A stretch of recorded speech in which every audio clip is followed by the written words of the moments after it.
برادران اسلام، آج کے اس درس میں سرکار دو عالم سرکار مدینہ حضرت محمد مصطفیٰ صلی اللہ علیہ وعلا آلہ واصحابہ وسلم تسلیما کثیرا کثیرا کی سیرت مبارک کے بارے میں کچھ باتیں عرض کریں۔ سب سے پہلی بات تو یہ تصور فرما لیں کہ حضور صلی اللہ علیہ وسلم کی سیرت مبارکہ، آپ کی سیرت طیبہ، آپ کی زندگی کے ہر پہلو میں ایک ایسی شان ہے کہ ساری زندگی بھی انسان اگر اس کو بیان کرنے کے لیے اپنی پوری سعی و جد و جہد کرے تو وہ زبانیں گنگ ہو جائیں گی، قلم ٹوٹ جائیں گے، لیکن حضور صلی اللہ علیہ وسلم کی سیرت کے پہلو بیان نہیں ہو سکتے۔ ہم مسلمانوں کا الحمدللہ یہ عقیدہ ہے کہ اللہ تبارک و تعالی نے جتنے پیغمبر مبعوث فرمائے، جتنے نبی بھیجے، جتنے رسول آئے، جن کی صحیح تعداد کا علم تو اللہ کو ہے۔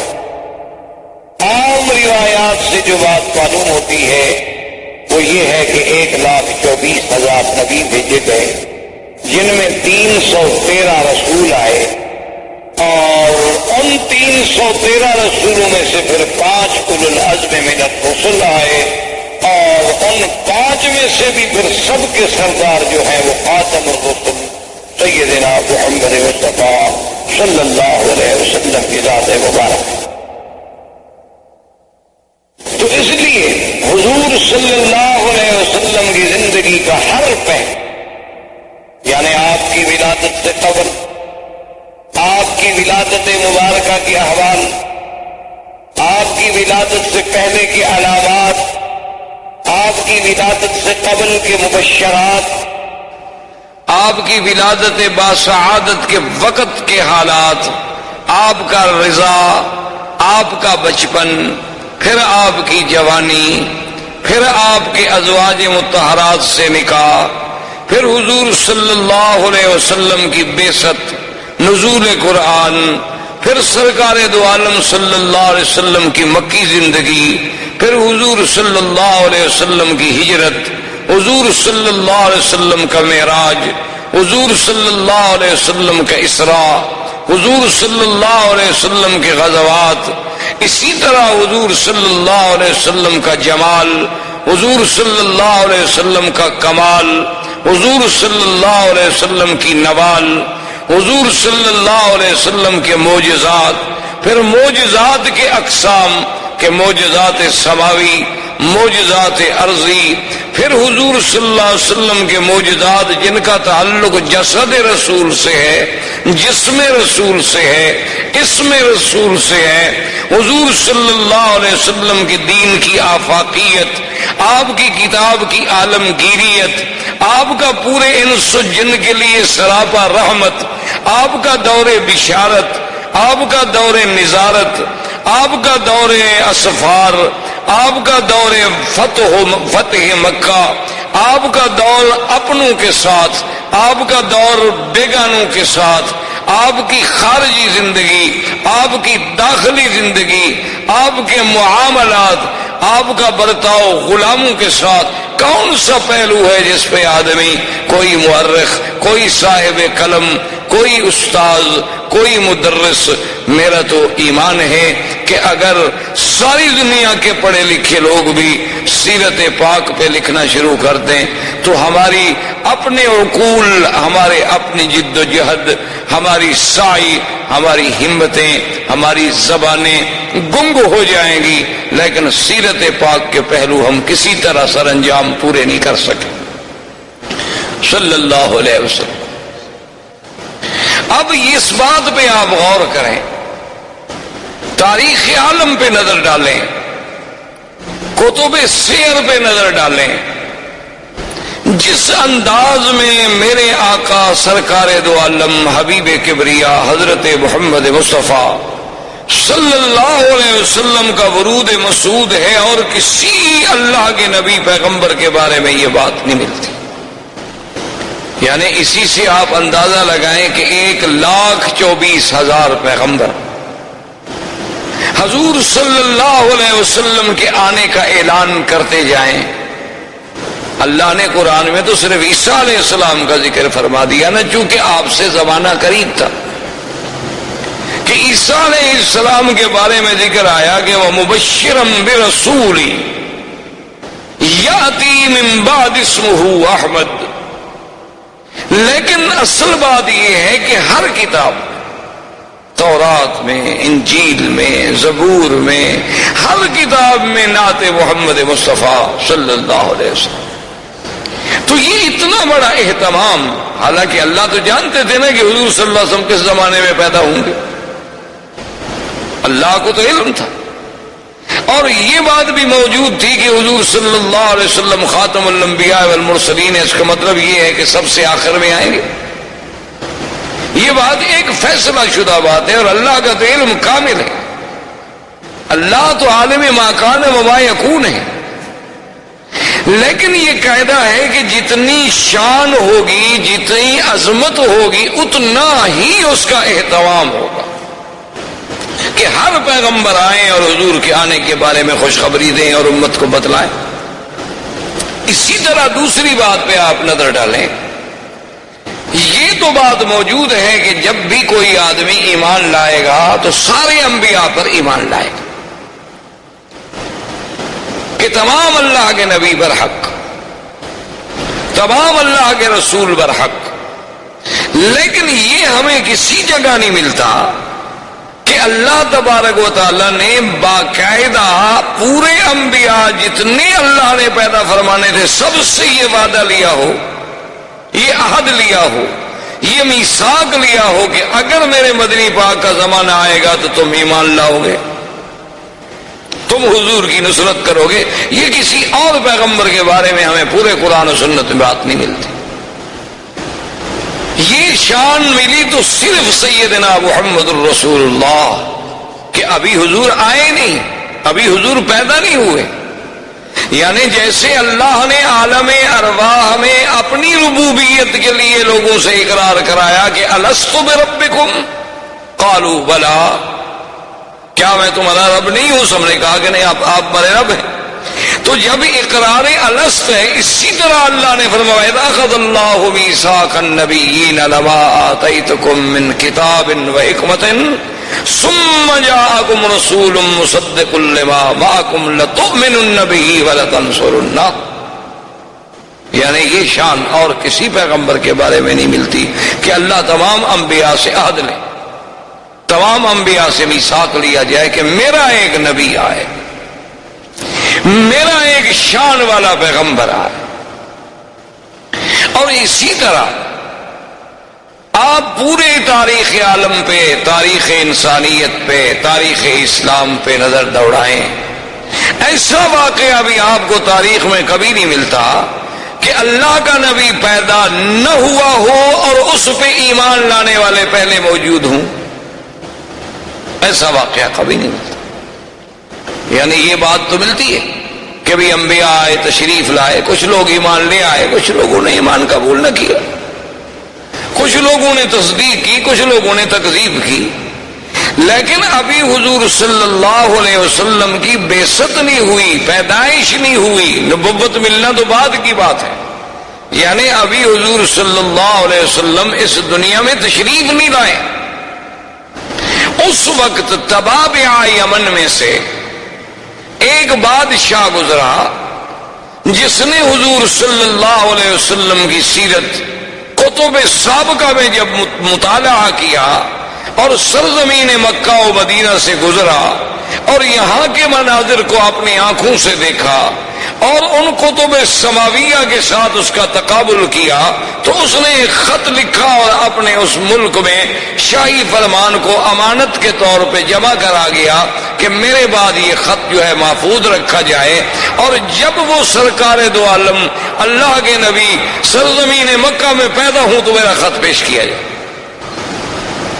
یعنی ابھی حضور صلی اللہ علیہ وسلم پیدائش بھی نہیں ہو، اور اس نے اس میں خط لکھا کہ میں طبع یمن ہوں، اور میں اس بات کے لیے یہ خط لکھ رہا ہوں کہ اگر اللہ نے میری زندگی میں آپ کو پیدا فرما دیا تو سب سے پہلے ایمان لانے والا میں ہوں گا، اور میں آپ کا وزیر بنوں گا، میں آپ کا معاون اور سپاہی بنوں گا۔ حالانکہ وہ بادشاہ ہے، یمن کا بادشاہ ہے۔ تبابع جو ہے، یہ طبا جو تھے، یہ یمن کے بادشاہوں کا لقب تھا، جیسے قیصر روم کے بادشاہوں کا لقب تھا، کسرا فارس کے بادشاہوں کا لقب تھا، اسی طرح فراعنہ مصر کے بادشاہوں کا لقب تھا، تو نجاشی حبشہ کے بادشاہوں کا لقب تھا، تو تبابع جو ہے وہ یمن کے بادشاہوں کا لقب تھا۔ وہ طبع الاکبر، طبع الاول، طبع الثانی، اس طرح پکارے جاتے تھے۔ تو اس نے لکھا کہ اگر حضور سرکار دو عالم صلی اللہ علیہ وسلم آپ کو اللہ نے میرے زمانے میں میری زندگی میں پیدا فرما دیا تو میں آپ کا سپاہی ہوں گا، آپ کا وزیر بنوں گا، آپ پہ ایمان لاؤں، اور اگر میں پہلے مر گیا اور آپ میرے بعد دنیا میں تشریف لے آئے تو پھر میرے گواہ رہیں کہ میں آپ پر ایمان لا چکا ہوں۔ یعنی اندازہ فرمائیں کہ پوری تاریخ انبیاء میں یہ بات نہیں ملتی کہ ایک نبی پیدا نہ ہو لیکن ایمان لانے والے پہلے اقرار کریں اور پھر اس طرح اہتمام کریں کہ شاہی فرمان لکھ کے اس کو باقاعدہ، یعنی اندازہ فرمائیں کہ پوری تاریخ انبیاء میں یہ بات نہیں ملتی کہ ایک نبی پیدا نہ ہو لیکن ایمان لانے والے پہلے اقرار کریں اور پھر اس طرح اہتمام کریں کہ شاہی فرمان لکھ کے اس کو باقاعدہ جمع کرایا جائے۔ یہ بات بھی اگر ہمیں ملتی ہے تو صرف سیرت سیدنا محمد مصطفیٰ صلی اللہ علیہ وسلم میں ملتی، اور اسی طرح یہ بھی کسی یعنی اور عظیم شخصیت کے بارے میں نہیں ملتا کہ حضور صلی اللہ علیہ وسلم کی پیدائش بھی نہ ہو، ابھی حضور صلی اللہ علیہ وسلم پیدا بھی نہ ہوئے، اور بڑے بڑے سلاطین، یعنی آپ دیکھیں کہ جبیر ابن مطعم بھی فرماتے ہیں، شعبہ ابن مغیرہ بھی فرماتے ہیں، ہاشم ابن عبداللہ بھی فرماتے ہیں، یعنی ایک نہیں متعدد روات اس بات کی بات فرماتے ہیں کہ ہم نے مقوقس کے بعد شہنشاہ اسکندریہ کے پاس، اسی طرح جبیر ابن مطعم کہتے ہیں کہ میں نے ایک بہت بڑے گرجے میں ایک راہب کے پاس میں گیا تو اس نے مجھ سے پوچھا کہ تم کہاں کے رہنے والے ہو، تو میں نے کہا میں سرزمین مکہ کا رہنے والا ہوں۔ اس وقت حضور کی پیدائش ہو چکی تھی، اعلان نبوت بھی ہو چکا تھا، لیکن یہ اسلام نہیں لائے تھے۔ تو اس نے کہا کہ اچھا میرے ساتھ تم میرے گرجے میں چلو، میں تمہیں کچھ تصویریں دکھانا چاہتا ہوں، ان تصویروں میں تم پہچان لو گے اپنے اس پاک پیغمبر جس کا تم ذکر کر رہے ہو کہ مکے میں ایک پیغمبر پیدا ہوئے ہیں جنہوں نے نبوت کا دعویٰ کیا ہے۔ میں نے کہا کہ عجیب بات کرتے ہو، تو ہمارے قریب کی بات ہے، میں ان کو نہیں پہچانوں گا تو کون پہچانے گا؟ تو کہتے ہیں مجھے لے گئے، ایک ایک خانہ کھولتا گیا، تصویریں دکھاتا گیا۔ ایک تصویر پہ میں نے کہا کہ ھذا صورت رسول، لیکن یہ تصویر ہے اس نبی کی۔ اس نے کہا بالکل تم ٹھیک ہے۔ یعنی پہلے سے راہبوں کے پاس، شہنشاہوں کے پاس، مقوقس سے مصر کے پاس، شاہ اسکندریہ کے پاس، حضور صلی اللہ علیہ وسلم کے ولادت سے قبل جو دانیال پیغمبر نے آپ کی شکل بنائی، یا بعض لوگوں نے بربنائے تخیل حضور صلی اللہ علیہ وسلم کی، یعنی آپ کی سیرت پڑھ کے، آپ کی صفت پڑھ کے، آپ کی بارے میں حلیہ مبارک پڑھ کے جو تیار کی تھی تصویریں، وہ پہلے سے موجود ہیں، اور کسی شخصیت کے بارے میں اتنا بڑا اہتمام نہیں ملتا۔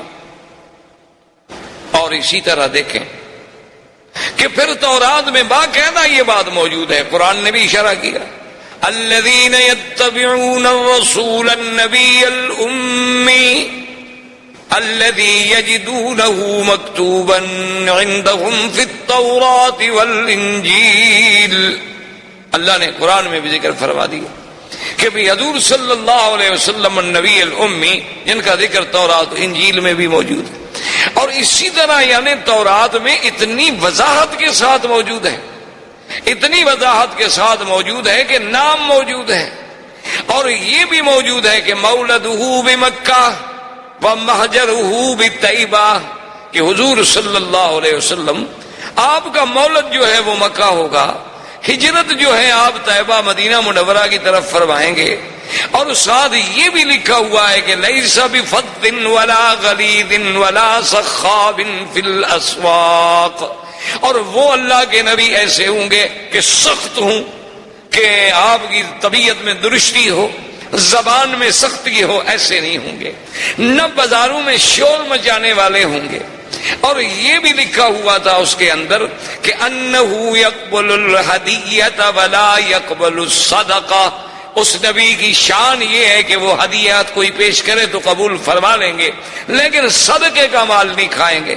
اور یہ بھی اس میں لکھا ہوا تھا کہ حضور صلی اللہ علیہ وسلم کا دونوں کندھوں درمیان جو فاصلہ ہے وہ عام انسانوں سے زیادہ ہے، اور یہ بھی لکھا ہوا تھا بین کتفیہ علامت، کہ آپ کے دو کندھوں کے درمیان میں پشت کے مقام پہ ایک علامت نبوت بھی ہے، اور یہ بھی لکھا ہوا تھا کہ آپ کی امت جو ہے وہ حمادون ہوں گے، اور یہ بھی تورات میں لکھا ہوا تھا کہ آپ کی امت جو ہے وہ یعنی پنڈلیوں تک اپنی چادریں پہنے گی، اور وضو کرنے والی ہوگی، اور وقت پہ بڑی نظر رکھنے والی ہوگی، اور اول وقت میں نمازیں ادا کرنے والی ہوگی، اور حضور صلی اللہ علیہ وسلم کی یہ بھی شان ہوگی کہ ہر اونچی جگہ پہ نیچی جگہ پہ اللہ کا ذکر کرنے والے ہوں گے، ہر نعمت کا شکر کرنے والے ہوں گے۔ یعنی اتنی تفسیر ہے تورات میں کہ تو باوجود تحریف و تبدیل کرنے کے بھی ابھی تک صفتیں حضور صلی اللہ علیہ وسلم کی موجود ہیں۔ تو اس طرح کا اور کسی پیغمبر، کسی نبی کے بارے میں کسی کو تو بے سابقہ میں آپ کو یہ تفصیل نہیں ملتی جو شان محمد مصطفیٰ صلی اللہ علیہ وسلم کی ملتی۔ اچھا، اور اسی طرح آپ نے کبھی غور کیا، اس پہ بھی آپ توجہ کریں کہ اللہ کی قدرت دیکھیں۔ حضور کے آنے سے قبل دنیا میں دو سپر پاور تھی، جیسے آپ کے ہاں سپر پاور تھی نا، پہلے دو تھی، اب ایک ہو گئی۔ ہم تو خیر مسلمان ہیں، یعنی یہ جو الفاظ مستعمل ہوتے ہیں دنیا کی زبانوں میں، ورنہ ہمارے نزدیک تو طاقت اللہ کی ہے، مخلوق کیا ہے؟ مخلوق تو عاجز۔ بہرحال ایک لفظی طور پر جو باتیں مروج ہیں دنیا میں کہ بڑی طاقت ہے، تو بہرحال اس وقت بھی بڑی طاقتیں دو تھیں، ایک کسرا اور ایک کیسر، یعنی یا فارس یا روم، یہ دو قوتیں تھیں۔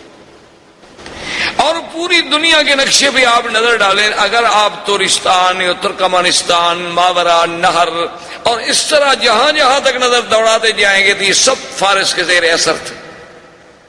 اور اگر آپ دوسری طرف نظر ڈالیں گے کہ بلاد مغرب ہیں، المانیہ جو موجودہ جرمنی کہلاتا ہے، المانیہ ہو گیا، بلاد مغرب ہو گئے، کچھ بلاد افریقی ہو گئے، پھر حبشہ ہو گیا، یہ سارا جو تھا یہ کیسر، یہ اس کے تسلط میں، یعنی دو طاقتوں کے تسلط میں، یعنی آدھا دنیا سمجھے ایک طاقت کے پاس تھی اس وقت جو آبادی یا جو لوگ موجود تھے، اور آدھی دنیا جو ہے وہ دوسری طاقت کے پاس موجود تھی۔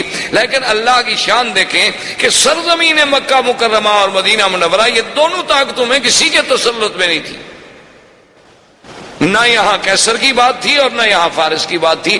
اللہ نے اپنے نبی کے لیے کون سا مقام پیدائش منتخب فرمایا کہ ایک ایسے مقام پہ پیدا ہوں جہاں دونوں کا اثر نہ ہو، اور پھر وہ دونوں کے اثر کو ختم کرنے والے بھی بن سکیں۔ تو یہ بھی ایک شان ہے کہ آپ کی پیدائش کے لیے، یعنی ایک ظاہری طور پر، ورنہ باطنی طور پر تو یہ تھا کہ آپ نے اگر چاروں طرف برابر بات پہنچانی ہو تو لازمی بات ہے کہ آپ پھر سینٹر میں، آپ وسط میں بیٹھیں گے کہ بھی مجمع ہر طرف ہو تاکہ میری آواز جو ہے وہ برابر پہنچ سکے۔ تو اللہ نے چونکہ پوری کائنات کا مرکز کعبۃ اللہ کو بنایا تھا، اور حضور کی آواز کو مشرق و مغرب و شمال و جنوب پوری عالم میں پھیلانا تھا، تو اس لیے بھی اللہ نے حضور کو اس مرکزی مقام پہ پیدا فرمایا۔ یہ مقام بھی کسی اور کو نہیں مل سکتا۔ اور اسی طرح آپ دیکھیں کہ حضور صلی اللہ علیہ وسلم کے لیے اللہ نے خاندان کیسا منتخب کیا، یعنی حضور فرماتے ہیں کہ اللہ نے ساری مخلوق پہ جب نظر ڈالی تو سب میں سے اللہ نے ولد اسماعیل کو چن لیا، اور فرمایا پھر ولد اسماعیل میں سے اللہ تبارک و تعالی نے بڑی تفصیل سے حدیث مبارک ہے کہ کنانا کو چن لیا، پھر ان میں سے اللہ نے قریش کو چن لیا، پھر قریش میں سے اللہ نے بنو ہاشم کو چن لیا، پھر بنو ہاشم میں سے اللہ نے میرے گھرانے یعنی عبد المطلب کے گھرانے کو چن لیا، اور پھر ان میں اللہ نے محمد الرسول اللہ صلی اللہ علیہ وسلم کو چن لیا۔ یعنی اتنے انتخابات، اور پھر خدا کی قدرت دیکھیں کہ جس مرکز کعبہ میں اللہ نے اپنے نبی کو پیدا فرمانا تھا، یہ باتیں ایسی نہیں ہیں کہ محض ہم کہہ دیں کہ جی اتفاق ہو گیا۔ ساری باتیں اتفاق نہیں ہوتی، محسوس یہ ہوتا ہے کہ وہ خالق کائنات، وہ رب کائنات، وہ متصرف کائنات، وہ قادر، وہ مالک سب کائنات پہ جس کی نظر اور جس کا علم کے ذرے ذرات پہ محیط ہے، وہ جانتے تھے کہ اپنے اس پاک پیغمبر کو بھیجنے کے لیے ہم نے کیسے کیسے انتظام کرنے ہیں، حسب کے اعتبار سے، نسب کے اعتبار سے، مولد کے اعتبار سے، منشا کے اعتبار سے، محل ولادت کے اعتبار سے۔ یہ باتیں اتفاق نہیں، یہ اللہ کے فیصلے تھے۔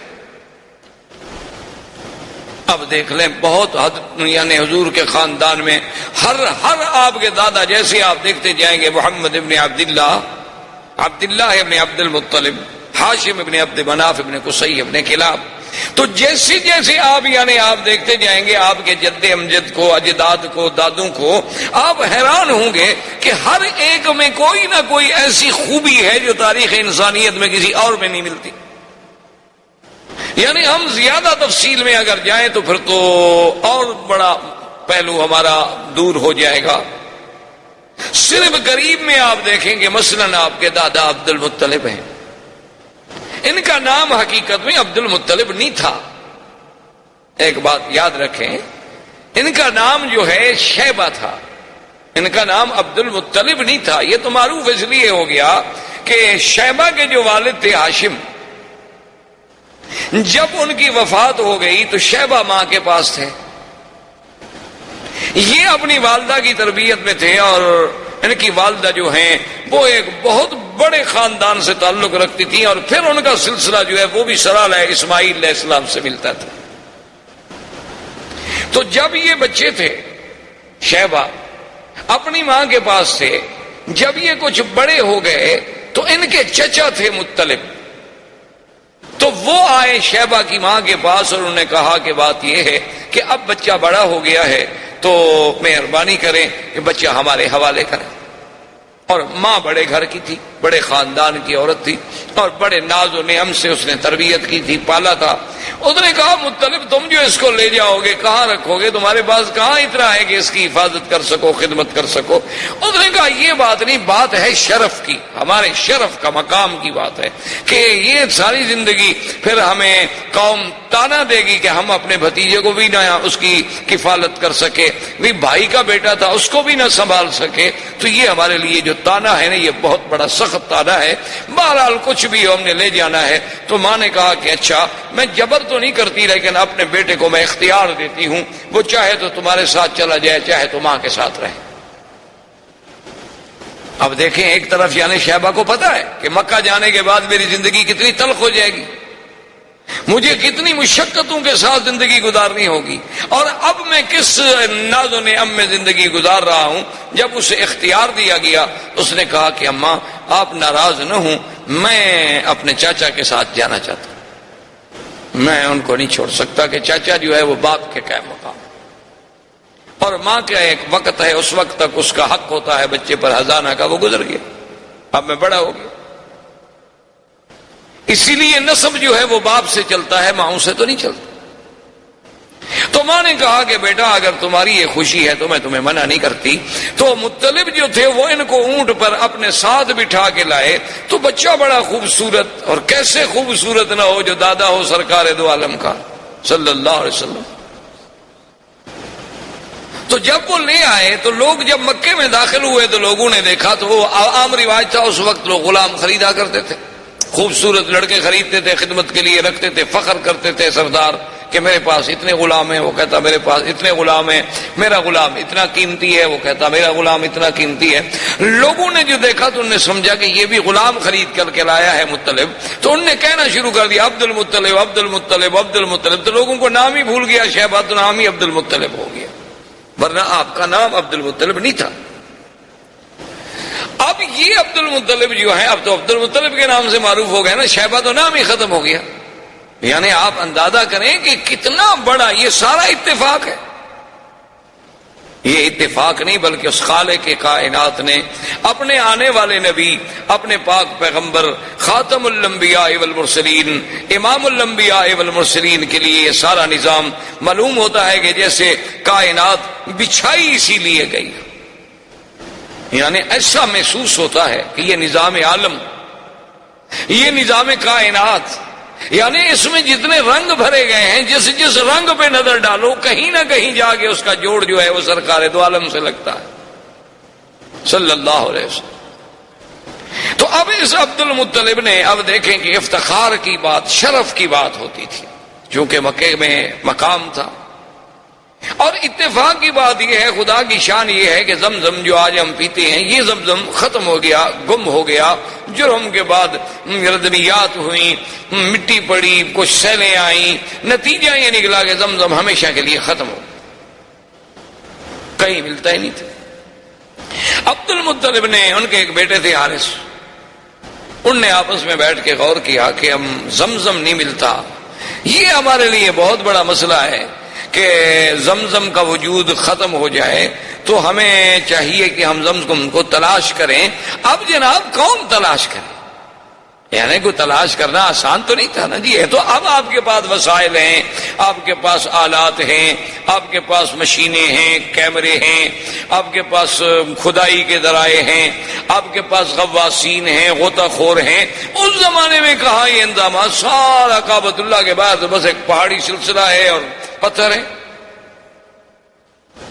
عبد المطلب کو بڑی تڑپ تھی کہ زمزم ملے۔ اب آپ دیکھیں، حیران ہوں کہ کیا یہ سب اتفاق ہے؟ ایک رات عبد المطلب سوتے ہوئے، رات کو سوئے ہوئے ہیں، نیند ہے، نیند میں ایک خواب دیکھتے، ایک خواب دیکھتے ہیں کہ ایک آدمی خواب میں نظر آتا ہے اور وہ ان کو کہتا ہے کہ احفر طیبہ، کہ طیبہ کو کھودو۔ سمجھنا آئی بات کیا کہہ رہا ہے؟ اچھا، دوسری رات پھر خواب آتا ہے کہ احفر مضمونہ، کہ مضمونہ کو کھودو۔ پھر سمجھنا آئی کہ طیبہ کیا ہے، مضمونہ کیا ہے۔ تیسری رات پھر خواب دیکھا کہ احفر برہ، کہ برہ کو کھودو۔ اب وہ سمجھ نہیں رہے ہیں عبد المطلب کہ یہ کیا خواب ہے، ایک تو متواتر مجھے خواب آ رہے ہیں، ہر رات خواب نظر آ رہا ہے، اور خواب بے عین ہی ایک چیز کے بارے میں ہے کہ کھودو، کبھی آتا ہے برہ کو کھودو، کبھی آتا ہے طیبہ کھودو، کبھی آتا ہے مضمونہ کھودو۔ یہ بات کیا ہے؟ چوتھی رات جب خواب آیا تو اس میں صاف آیا کہ احفر زمزم، زمزم کھودو۔ اب عبد المطلب کی بات جو تھی نا اس کی سمجھ آئی، اس نے کہا کہ اچھا یہ سب زمزم کے ہی نام تھے دراصل، کیونکہ زمزم کوئی معمولی سی چیز تو نہیں تھی۔ تو انہوں نے کہا کہ یہ بات تو ٹھیک ہے، میری تو تمنا ہے کہ زمزم کھولوں اور یہ شرف جو ہے قریش کو ملے، اور قریش میں سے عبد المطلب کے گھرانے کو ملے، تاکہ سقایا ساری زندگی ہمارے ہاتھ میں رہے۔ میری تو یہ تمنا ہے، لیکن سوال یہ ہے کہ میں اور میرا ایک بیٹا کیسے ڈھونڈیں گے؟ اب کہتے ہیں کہ پھر کچھ دن گزر گئے، عبد المطلب نے پھر خواب دیکھا۔ خواب میں پھر انہیں کہنے والا کہتا ہے کہ احفر بین فرث و دم اور عند نقرۃ الغراب الاعصم عند قریۃ النملہ۔ وہ خواب میں کہتا ہے کہ تم جو ہے کھودو زمزم، لیکن بینا رفس و دم کہتے ہیں خون اور رفس کہتے ہیں گوبر۔ یہ ہم دیکھیں نا آپ نے، اللہ نے جو انسان کے لیے جانور میں دودھ کا سسٹم ہے، تو من بین فرس و دم لبنا خالصا، کہ ادھر فضلہ ہے، ادھر خون ہے، درمیان میں دودھ کی نہر ہے، اور نہ فضلے کا اثر آنے دیتے ہیں نہ خون کا اثر آنے دیتے ہیں، سائغا للشاربین۔ اللہ کی رحمت ہے تو ان کو یہ سمجھایا گیا کہ ایک طرف تو گوبر ہوگا، ایک طرف خون ہوگا، اور ایک جگہ ہوگی جہاں غراب الاسم، غراب آسم کہتے ہیں کہ کوا ہو سیاہ لیکن اس کا ایک پر سفید ہو، یعنی ہو کوا جیسے غراب مشہور ہے تو، لیکن پورا سیاہ نہیں، ایک پر اس کا سفید ہو، جہاں وہ ٹھونگ مار رہا ہو، اپنے ٹونگے مار رہا ہو، اس جگہ کو کھودو اور وہاں یہ دیکھو کہ بھئی وہاں ایک بستی ہوگی چیونٹیوں کی۔ عبد المطلب کہتا ہے میں حیران، اب صبح کو جناب وہ سارے مکے کے زمزم والے طرف میں ایک ایک پتھر، ایک ایک پہاڑ، ایک ایک کونا، ایک ایک گلی، ایک ایک جگہ ڈھونڈ رہا ہے، نہ اس کو وہ دم ملتا ہے، نہ اس کو وہ فرس ملتا ہے، نہ اس کو وہ چیونٹیوں کی کوئی بستی ملتی ہے، نہ اس کو کہیں کوا چونچ مارتا ہوا ملتا ہے۔ وہ کہتا ہے بھی عجیب بات ہے، مجھے متواتر 4 راتیں خواب دکھلایا گیا اور پھر اتنی واضح بات کہی گئی اور لیکن موقع پر موجود نہیں۔ کہتے ہیں میں بہت پریشان تھا اور دعائیں مانگتا تھا کہ اللہ مجھے موقع دے کہ یہ سعادت مجھے ملے۔ اب دیکھیں نا، ابھی حضور تو پیدا بھی نہیں ہوئے، یعنی حضور کے تو والد بھی ابھی جوان نہیں ہوئے، لیکن عبد المطلب کو زمزم کا اتنا فکر پیدا ہو جانا وجہ کیا تھی؟ یہ سب اتفاقات تو نہیں ہے۔ کہتے ہیں کہ میں بڑا ہی پریشان ہو کے دعائیں مانگتا تھا۔ ایک دن میں حرم کے قریب لیٹا ہوا تھا کہ میں نے دیکھا کہ ایک بندہ جو ہے وہ ایک بچڑا لے کے آیا اور اس نے آ کر ایک جگہ ذبح کیا،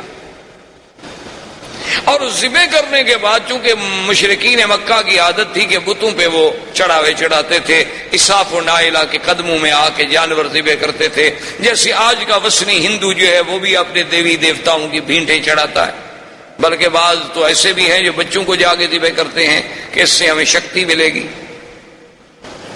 اور ہمارے مسلمانوں میں بھی ماشاءاللہ کوئی کمی نہیں ہے، وہ بھی اللہ کی رحمت سے بازاروں پر سینکڑوں روزانہ دمبے ذبح ہوتے ہیں ماشاءاللہ۔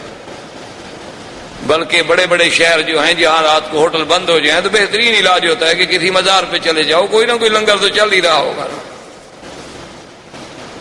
حلال حرام کی باتیں تو پھر قیامت میں پتہ چلے گا نا کہ وہ حلال ہے یا وما اہل بہ لغیر اللہ میں آتا ہے، لیکن وقتی طور پر یعنی وہی ایک جگہ ہوتی ہے، جب زندہ کھانا نہ دے تو کہتے ہیں مردوں کے پاس مل جاتا ہے۔ بہرحال یہ ایک الگ بات ہے۔ تو ان نے دیکھا کہ وہ آ کر انہوں نے ایک بت کے سامنے ایک بچڑے کو ذبح کیا، اس کے بعد جب ذبح کر لیا تو وہ بچڑا جو تھا نا جی وہ دوڑ پڑا۔ آپ نے دیکھا ہوگا کئی دفعہ جانور ذبح کرے نا، اس میں کچھ نہ کچھ رگیں باقی رہ جاتی ہیں، قوت والی چیز ہو تو ایک دفعہ آخری بھڑکتا ہے چراغ صبح جب خاموش ہوتا ہے، آخری بھڑک تو پھر دکھاتا ہے نا، ہر آدمی بھڑکتا تو ہے نا، پھر جانور ہو انسان ہو۔ وہ جب دوڑا تو آگے جا کے ایک مقام پہ گر گیا، وہاں جب گرا تو وہاں انہوں نے پھر اس کو اچھی طرح اس کا کھال اتاری، اس کا پیٹ چاک کیا، اس کے آنتیں نکالی، گوشت نکالا، تو وہ فرس وہاں گری۔ تو اب عبد المطلب مجھے کہتے ہیں کہ میرے دماغ میں فوراً آ گیا کہ من بین فرس و دم، کہ ایک طرف فرس ہوگی گوبر ہوگا، ایک طرف خون ہوگا۔ میں نے کہا اب یہ جگہ تو متعین ہو گئی کہ ایک جگہ وہاں ہے جہاں ذبح کیا گیا وہاں خون پڑا ہے، اور جہاں اس کو صاف کیا گیا وہاں فرس پڑا ہے۔ تو کم از کم یہ ایک تو میرے خواب کی بات پوری ہو گئی کہ من بین فرس و دم کہتے ہیں۔ اور اس کے بعد کہتے ہیں جب اس ایریے میں میں آیا تو میں کیا دیکھتا ہوں کہ ایک کوا جو ہے ایک جگہ بیٹھے ہوئے ٹھونگے مار رہا ہے۔ میں نے اس پہ جب نظر ڈالی تو وہ بالکل اسی طرح کا کوا تھا جو مجھے خواب میں دکھایا گیا کہ انت نقرۃ غراب الاسم، کہ سارے پر سیاہ ہیں اور ایک پر سفید ہے۔ اس جگہ پر بھی میں نے جلدی سے نشان لگا لیا، اور اس کے ساتھ جب میں نے دیکھا تو ایک چھوٹی چھوٹی چیونٹیوں کا گڑھ تھا، وہاں سے راستہ جا رہا تھا، وہ مجھے کریا یعنی بستی نملا کی چیونٹی کی بستی بھی مل گئی، وہ ساری علامات مجھے مل گئی۔ تو میں نے اپنے بیٹے سے کہا کہ بیٹا معلوم یہ ہوتا ہے کہ اللہ نے ہماری بات سن لی، کہ اللہ ہمیں وہ اعزاز دینا چاہتے ہیں زمزم کا۔ اب جگہ معین ہو گئی ہے، لیکن خدائی تو بہت بڑی چیز ہے، کوئی آسان کام تو پھر بھی نہیں تھا۔ لیکن نے کہا کہ ٹھیک ہے اب کام کی ابتدا کرتے ہیں۔ دوسرے دن عبد المطلب کہتے ہیں کہ میں آیا اور میں نے اپنے بیٹے کو ساتھ لیا اور زمزم کی کھدائی شروع کی۔ تو قریش سارے اکٹھے ہو گئے، انہوں نے کہا بھی عبد المطلب یہ کیا بات ہے؟ ہم تمہیں اکیلا تو نہیں کھودنے دیتے. یہ تو ناممکن. بھئی یہ اتنا بڑا شرف جو ہے زمزم کا تم لے جاؤ، یہ ناممکن ہے. حتیٰ کہ وہ جناب قتال پر بھی تیار ہو گئے، لیکن عبد المطلب نے اپنے بیٹوں سے کہا کہ تم قریش کو روکو، تم ان کو جھگڑے میں روکتے رہو، میں جب تک خدائی کرتا رہوں. اب جگہ تو معین مل گئی ہے نا ہمیں کہ زمزم یہاں ہے. تو مورخین نے لکھا ہے کہ وہ ابھی جھگڑا کرتے رہے، کچھ باتیں کرتے رہے، کچھ روکتے رہے، کچھ بات لمبی کرتے رہے. اتنے میں وہاں پانی کے آثار ملنے شروع ہوئے تو عبد المطلب نے اللہ اکبر کا نعرہ بلند کیا.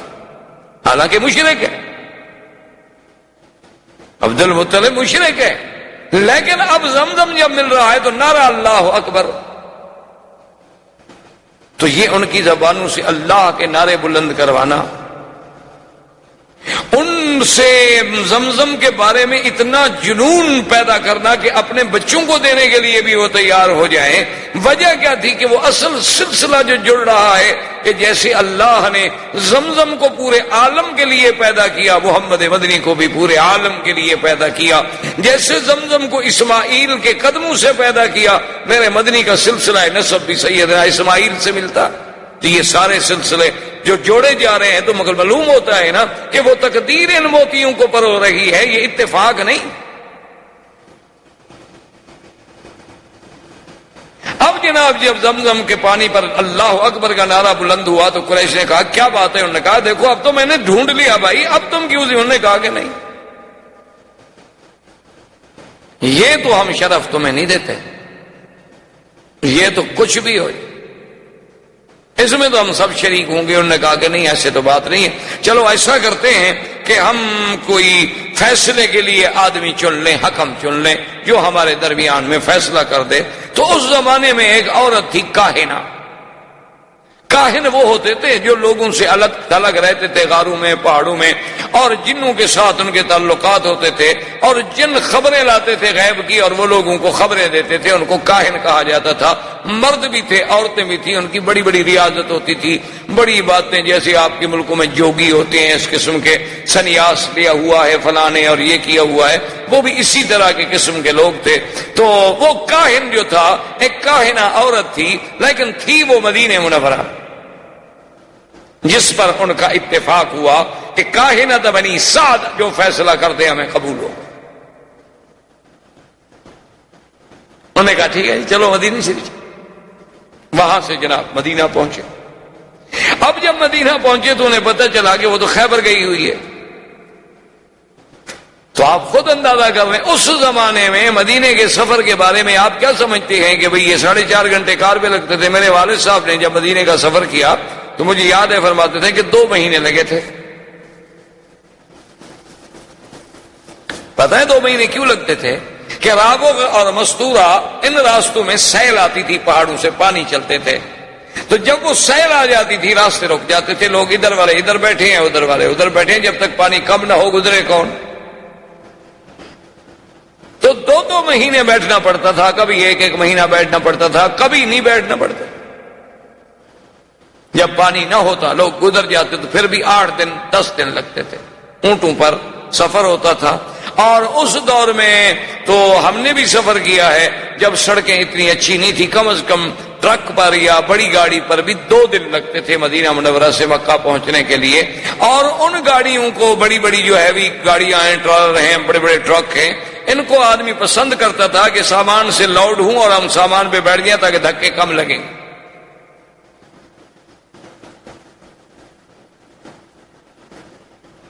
یہ تو آج اللہ کی نعمتیں ہیں جس کا ہمیں شکر نہیں.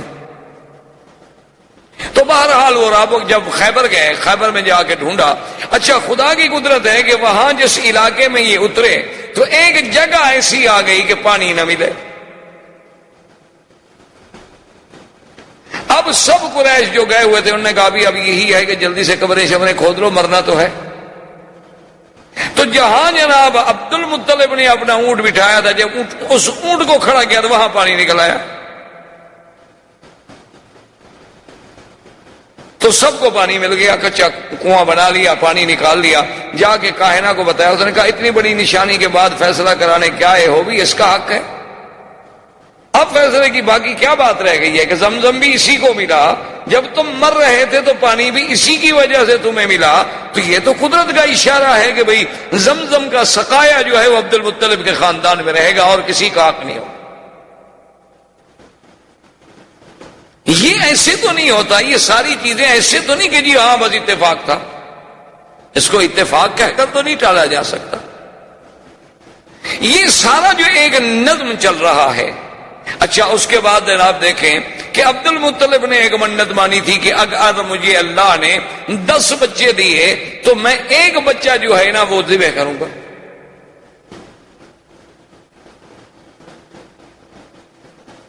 کیوں اس وقت فخر سمجھا جاتا تھا نا کہ بھئی سردار جب آئے اس کے پیچھے 10 بچے ہوں، کثرت اولاد جو ہے یہ بہت بڑا اعزاز سمجھا جاتا تھا۔ آج کل تو خیر تھوڑے بچے اعزاز سمجھا جاتا ہے، کہتے ہیں کہ بھئی بچے 2 ہی اچھے، باقی ہوں تو لوگوں کو دے دو۔ انا للہ و انا الیہ راجعون۔ بہرحال یہ تو بہر صورت ان سے پوچھے نا کہ جن نے پہلے منصوبہ بندی پہ عمل کر لیا، بچے 2 تھے وہ بھی مر گئے، اب کیا کریں؟ اللہ کے نظام کو جب چھیڑو گے تو ذلت کے سوا کچھ نہیں۔ باقی تم چاہو کہ ہم بچے کم کر لیں گے، فرعون بچوں کو گولیاں چلا کے نہیں کم کر سکا تو تم گولیاں کھلا کے کہاں روک سکتے ہو؟ جس نے پیدا ہونا ہے وہ تو ہوگا۔ فرعون نے بھی 70,000 بنو اسرائیل کو ذبح کیا لیکن موسیٰ پیدا ہو، تو اس نے گولیاں مار کے بندے نہیں ختم کر سکا، تم گولیاں کھلا کے کیا بند کر سکو گے؟ بہرحال یہ عرب میں باعث فخر ہوتا تھا کہ اولاد ہو، آگے جا رہا ہے باپ، 10 بچے جناب جوان پیچھے آ رہے ہیں، تو فخر والی بات ہے۔ تو بہر صورت بڑی لمبی بات ہے، ان کو 10 اولادیں ہو گئیں، ان کے 10 بیٹے ہوئے، یہ 11واں حارث تھا، اور سب سے چھوٹا بیٹا عبداللہ تھا جو حضور صلی اللہ علیہ وسلم کے والد، اور سب سے خوبصورت۔ آپ اندازہ کریں کہ کہاں عبد العزا، اس وقت کے نام کیا ہوتے تھے؟ عبد العزا، عبد اللات، عبد المنات، عبد المسیح، اور کہاں عبداللہ؟ یعنی اس نام کا جو چناؤ ہے، کیا یہ بھی ایسے ہیں کہ مشرکین جن لوگوں کا تعلق بھی اپنے آلہہ سے ہے، اللہ کے ساتھ عقیدہ ہی نہیں، لیکن وہ نام رکھیں عبداللہ؟ کیوں؟ کو قدرت رکھوا رہی ہے نا کہ یہ میرے مدنی کا باپ بنے، اس کا نام تو کافروں والا نہ ہو۔ یہ اللہ کا نظام تھا نا، کوئی آپ نے تو نام نہیں رکھا نا، ہم نے تو نام نہیں رکھا، یہ کوئی نظام ہے جو اس قدرت کا جو یہ اسباب پیدا کرتی چلی جا رہی ہے کہ جوں جوں حضور کے قریب آ رہے ہیں نام کا بھی خیال ہو، نسب کا بھی خیال ہو۔ یعنی اس سے بڑی بات ہو سکتی ہے کہ حضور پاک نے فرمایا کہ حضرت آدم سے لے کر حضرت اسماعیل، حضرت اسماعیل سے لے کر میرے ابا عبداللہ کے گھرانے تک اللہ نے ایسی حفاظت کی ہے کہ ہمارے کسی اتنی بڑی حضرت اسماعیل سے لے کر حضرت یعنی اسماعیل کے بعد عبداللہ تک ہماری اس پوری لڑی میں کہیں عورتوں میں گناہ نہیں آیا، کسی عورت نے گناہ نہیں کیا۔ تو یہ سارا ایسی باتیں تھی یا اللہ کی تقدیر کے فیصلے تھے۔ اب سب سے خوبصورت بیٹا عبداللہ ہے، اور جب جناب وہ بڑا ہو گیا تو عبد المطلب تو اپنی بات پہ قائم ہے، اس نے کہا آ گیا جناب وہ راہب کے پاس، اپنے کاہن کے پاس جو کعبہ شریف میں رہتا تھا، ان کا کاہن اس کے پاس ہے۔ اس نے کہا میں نے تو منت مانی تھی کہ بیٹے کو ذبح کرنا ہے، لہذا چونکہ میرے بیٹے ہیں 10، میرے بیٹے 11 ہیں، لہذا تم پورا اندازی ڈالو کس بیٹے کا نام نکلتا ہے۔ تو اس وقت ہر بچے کا نام ایک لکڑی پہ لکھا گیا، وہ ازلام ڈالتے تھے، ایسے لکڑیاں ڈالتے تھے کہ جس کی لکڑی ظاہر ہو جائے گی سمجھو اس کا قرآن نکل آیا۔ اب جب انہوں نے ڈالا تو قرآن نکل آیا عبداللہ کا، اور عبد المطلب کہتے ہیں میں دعا مانگ رہا تھا کہ اللہ میرا کسی بچے کا قرآن نکلے لیکن عبداللہ کا نہ نکلے، کیونکہ عبداللہ انہیں بہت محبوب تھا۔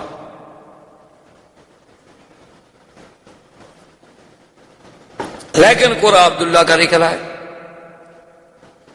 عبد المطلب نے کہا کہ بھی پھر ذرا ڈالو، پھر قرآن اندازی کی گئی، پھر قرآن عبداللہ کا نکلا ہے۔ عبد المطلب نے کہا پھر قرآن ڈالو، پھر قرآن ڈالا تو پھر عبداللہ کا نکلا ہے۔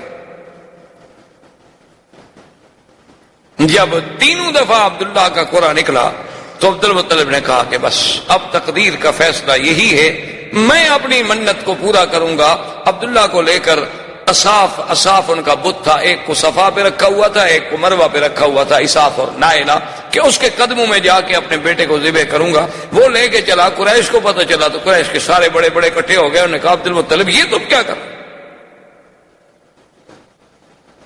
تم اپنے بیٹے کو ذبح کر رہے ہو؟ اس نے کہا میں تو مجبور ہوں، میں تو منت مانی. اس نے کہا چاہے منت مانو، یہ کیا منت ہوئی کہ آدمی بیٹے کو ذبح کر دے؟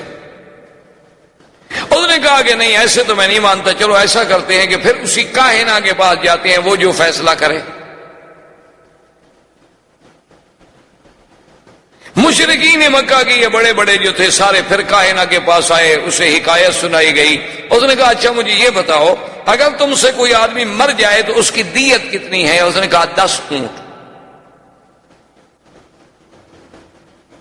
اس نے کہا اچھا ایسا کرو، ایک طرف رکھو 10 اونٹ اور ایک طرف رکھو عبداللہ کے نام کو. اگر قرآن نکل آئے اونٹوں کا تو اونٹ ذبح کر دو، عبداللہ کو چھوڑ، دیت ادا ہو گئی، تمہاری منت پوری ہو گئی. اور اگر نکل آئے قرآن عبداللہ کا تو پھر 10 اونٹ اور بڑھاؤ. تو عبد المطلب واپس آ گئے. پھر کعبے کے آ کے اس کاہن سے کہا. اب اس نے جناب پھر قرآن اندازی کی، ایک طرف 10 اونٹ ہے، ایک طرف عبداللہ. پھر عبداللہ کا قرآن نکل آیا، پھر 20 ہو گئے، پھر عبداللہ کا قرآن نکل آیا. بڑھتے بڑھتے 100 اونٹ پر پہنچے تو اب جا کے اونٹوں کا قرآن نکلا. اسی لیے حضور نے فرمایا انا ابن الذبیحین، کہ میں 2 ذبیحوں کا بیٹا ہوں، کہ میرا ابا اسماعیل بھی ذبیح اللہ اور میرا حقیقی باپ جو ہے عبداللہ وہ بھی ذبیح. اور خدا کی شان ہے اللہ نے اسماعیل کو بھی ذبح ہونے سے بچا لیا، عبداللہ کو بھی ذبح ہونے سے بچا لیا، اور مقام ذبیح جو ہے وہ بھی مل گیا. تو یہ سارا نظم جو ہے یہ ایسا نہیں کہ خود بخود ہوتا چلا جائے. معلوم ہوتا ہے کہ سرکار دو عالم صلی اللہ علیہ وسلم کا مقام ہی ایسا بلند تھا کہ یہ سارے انتظام قدرت کی طرف سے ہوتے چلے آ رہے. اسی طرح عبداللہ کہتے ہیں کہ میں ایک دن مکہ مکرمہ سے باہر گیا ہوا تھا. راستے میں ایک بہت بڑا قبیلہ تھا عرب کا. اس قبیلے سے جب میرا گزر ہوا تو وہاں کچھ عورتیں کھڑی تھی پانی بھرنے کے لیے. پہلے زمانے میں تو عورتیں اسی طرح کنویں پہ جا کے پانی لاتی تھی. ان میں جو سب سے خوبصورت ترین لڑکی تھی، میں اپنی پیاس بجھانے کے لیے پانی کے لیے رکا تو اس نے میری طرف دیکھا بڑے غور سے، اور اس کے بعد وہ مجھے کہنے لگی کہ تمہارا نام کیا ہے؟ میں نے کہا عبداللہ. اس نے کہا اچھا وہ عبد المطلب کے بیٹے تم ہو؟ میں نے کہا ہاں. تو اس نے کہا اچھا ایسا کرنا کہ تم اپنے باپ کو کل ہمارے گھر بھیجنا. عبداللہ سمجھ گئے کہ بھئی وہ میرے ساتھ شادی کرنا چاہتی ہے، ورنہ میرے باپ کو گھر بلانے کا ایک لڑکی سے کیا تعلق ہے جس کو ہم نہیں جانتے، صرف ہم جانتے ہیں کہ فلاں قبیلے کی لڑکی. اس سے کیا ضرورت پڑی ہے کہ وہ کہے کہ اپنے باپ کو بھیجنا. کہتے ہیں میں نے آ کے عبد المطلب سے بات کی کہ ایسے میں سفر پہ آیا، فلاں قبیلے میں رکا، پانی پیا، فلاں لڑکی تھی، اس نے مجھے یوں کہا. تو اس نے کہا کہ عبداللہ تم تو بڑے خوش نصیب ہو. میں نے کہا جی کیسے؟ انہوں نے کہا تم اتنے خوش نصیب ہو کہ اس لڑکی کے لیے تو بڑے بڑے سردار ٹکریں مار چکے ہیں، وہ لڑکی کسی کو قبول ہی نہیں کرتی اللہ کی بندی. اور تم عجیب آدمی ہو کہ تمہیں وہ کہہ رہی ہے کہ اپنے باپ کو خود بھیجو اور خود بلا رہی ہے. تو تمہاری تو قسمت کے کیا کہنے ہیں، تمہیں تو کتی دیر نہ کرو، جس وقت کہو میں چلنے کے لیے تیار ہوں. لیکن عبداللہ کہتے ہیں اتفاق کی بات ہے کہ مجھے 1-2 دن لگ گئے، اور اپنی مشغولیات کی بنا پر اس کے بعد جو ہے ہم وہاں گئے اس کے قبیلے کے پاس. انہوں نے ہمیں بٹھایا گھر میں، بڑے احترام سے بڑا اکرام کیا، بڑا ہمارا اعزاز کیا. اور اس کے بعد جب ہم نے اس کے باپ سے بات چھیڑی تو اس نے کہا مجھے افسوس ہے، میں انتہائی افسوس سے کہتا ہوں کہ میری لڑکی نے انکار کر دیا ہے، وہ عبداللہ سے شادی کرنا نہیں چاہتی. تو اب ہم بھی عرب تھے، قریش تھے، ہم نے کہا ہمارے لیے بہت بڑی توہین ہے کہ بھئی ہمیں تم نے خود بلایا ہے، آپ کی بچی نے ہی تو کہا تھا اور ہم حاضر ہوئے ہیں. تو اس بچی نے اندر سے آ کے کہا کہ عبداللہ میں جس بنا پر تم سے شادی کرنا چاہتی تھی، معلوم ہوتا ہے کہ تمہاری پہلے بھی کوئی بیوی ہے. میں نے کہا ہاں میری شادی ہے آمنہ سے. اور اس نے کہا کہ تمہاری پیشانی میں ایک نور تھا، ایک چمک تھی، میں چاہتی تھی کہ وہ اللہ میرے بطن میں لائے گا، لیکن کسی اور عورت کے نصیب میں بات تھی، اب وہ چمک تمہارے چہرے میں رہی نہیں، تو اب میں کیوں شادی کروں؟ تو ایک عرب لڑکی کا عبداللہ کا پیشانی دیکھ کر وہاں سے ایک چمک کو محسوس کر لینا، یہ کوئی ایسی بات تو نہیں تھی۔ اچھا پھر دیکھیں کہ نسبت کا کیا عالم ہوا کہ عبداللہ کی شادی کہاں ہوئی؟ آمنہ سے، آمنہ بنت وہب ابن عبد مناف، پھر ان کا خاندان بھی جا کے کہاں ملے گا؟ ولد اسماعیل میں۔ اور بی بی آمنہ کے ماں باپ جو تھے سارے مدینہ منورہ کے رہنے والے، حضور کے اخوال جتنے ہیں وہ تو سب مدینہ منورہ کے، یعنی مولد کا انتظام یہاں ہو رہا ہے تو مدینے بھی انتظام کیا جا رہا ہے۔ یعنی آپ حیران ہیں، آپ تصور کریں کہ بھئی یہاں مولد کا انتظام کی ولادت تو مکے میں ہوگی، لیکن ہجرت تو مدینے ہونی ہے نا، تو والدہ کا خاندان جو ہے اس کا تعلق مدینے سے ہے۔ اور آپ دیکھیں کہ حضرت حسان جو شاعر رسول اللہ صلی اللہ علیہ وسلم، یہ وہ انسان ہے حضرت حسان کہ جس کو اللہ کے نبی مسجد الحرام میں اور منبر پہ کھڑا کر کے کہتے تھے کہ حسان تم کافروں کو جواب دو۔ جب وہ کھڑے ہوتے جواب دینے کے لیے تو حضور دعا فرماتے کہ اللہم ایدہ بروح القدس، کہ یا اللہ جبریل کے ذریعے حسان کے دل میں مضامین ڈال۔ یہ وہ شان والا آدمی، وہ کہتے ہیں کہ میری عمر 7 سال تھی، اسی لیے وہ 7 سال جو ہے عمر کے اعتبار سے حضور صلی اللہ علیہ وسلم سے پہلے پیدا ہوئے۔ کہتے ہیں میری عمر 7 سال تھی، میں اس وقت مدینہ منورہ میں تھا کہ وہاں ایک بہت بڑا کاہن تھا، ایک بہت بڑا کافروں کا مانا ہوا کاہن تھا، تو وہ بڑے بے وقوفوں کی طرح اور پاگلوں کی طرح بھاگتا ہوا آیا اور کہنے لگا کہ لوگو عجیب بات ہے کہ ولد نبی هذه الامہ، اس امت کا نبی آج پیدا ہو گیا۔ وہ کہتے ہیں اس وقت میری عمر 7 سال تھی۔ اور اسی طرح بعینہ ہی حضور صلی اللہ علیہ وسلم سرکار دو عالم حبیب کبریا صلی اللہ علیہ وسلم کی پیدائش سے اسی رات صبح کو ایک بہت بڑا کاہن تھا جو پہاڑوں میں تھا اور سال سے باہر نہیں آیا تھا۔ کیا دیکھتے ہیں مکے والے کہ وہ جناب اس کے بال بکھرے ہوئے ہیں، پریشان حال ہے، اور مکے کی گلیوں میں بھاگ رہا ہے دیوانوں کی طرح، اور پوچھتے ہیں حل ولدا المولود هذه اللیلہ، مکے والوں آج رات کوئی بچہ پیدا ہوا ہے؟ تو ایک آدمی نے آگے بڑھ کے بتایا کہ ہاں عبداللہ ابن عبد المطلب کے گھر میں بچہ پیدا ہوا ہے۔ کہنے لگا دلونی علی بیتہ، مجھے اس کے گھر کا پتہ بتاؤ کہاں۔ جلدی سے مجھے لے چلو۔ وہ آیا بھاگتا ہوا دیوانوں کی طرح، عبد المطلب آگے کھڑے ہیں، وہ تو دیکھ کے حیران ہو گئے کہ یہ وہ بندہ ہے جو سالوں سے کبھی غار سے نہیں نکلا، یہ آج کیسے نکلا ہے؟ تو نے کہا کہ جی آپ کے حضور نے کہا عبد المطلب زیادہ باتیں کرنے کا میرے پاس وقت نہیں ہے، تمہارے گھر میں بچہ پیدا ہوا ہے تو مہربانی کر کے مجھے ایک نظر اس بچے پر نظر ڈالنے دو، مجھے دکھلا دو۔ عبد المطلب نے کہا آرام فرمائے ابھی لاتا ہوں، میرے پاس نہیں، میرے بیٹے عبداللہ کے گھر میں پیدا ہوا ہے، اور عبداللہ میرا بیٹا جو ہے وہ تو فوت ہو چکا۔ تو عبد المطلب جلدی سے گئے اور حضور صلی اللہ علیہ وسلم کو اٹھا کے لائے۔ جب اٹھا کے لائے اور اس کی نظر پڑی آپ کے چہرے پر، فخر مغشیاً، تاریخ کہتی ہے، کتابیں کہتے ہیں، حدیث میں بھی موجود ہے کہ وہ بے ہوش ہو کے گر گیا، اور جب ہوش آیا تو کہتا ہے ولد نبی هذه الامہ، ولد نبی هذه الامہ، کہ لوگوں اس امت کا نبی پیدا ہو گیا۔ اور انتقلت النبوۃ من ولد اسرائیل، انتقلت النبوۃ من ولد اسرائیل، کہ بنو اسرائیل سے آج نبوت چلی گئی، بنو اسرائیل سے نبوت چلی گئی۔ یہ کہتے ہوئے دیوانوں کی طرح واپس بھاگا اور اپنے پہاڑوں پہ چلا گیا۔ یعنی ایک ایک پہلو پہ نظر ڈالیں، حضور صلی اللہ علیہ وآلہ آلہ وصحبہ وسلم تسلیما کثیرا کثیرا کی شان پہ نظر ڈالیں کہ آدمی کو حیرت ہوتی ہے کہ کس پہلو سے یہ سارے انتظامات، یعنی ولادت سے قبل بادشاہوں کے گھروں میں تصویریں ہیں، اور حضور صلی اللہ علیہ وسلم کی ولادت پر یعنی آپ حیران ہوں گے کہ زمین تو زمین ہے، آسمانوں پہ پہرے لگ گئے۔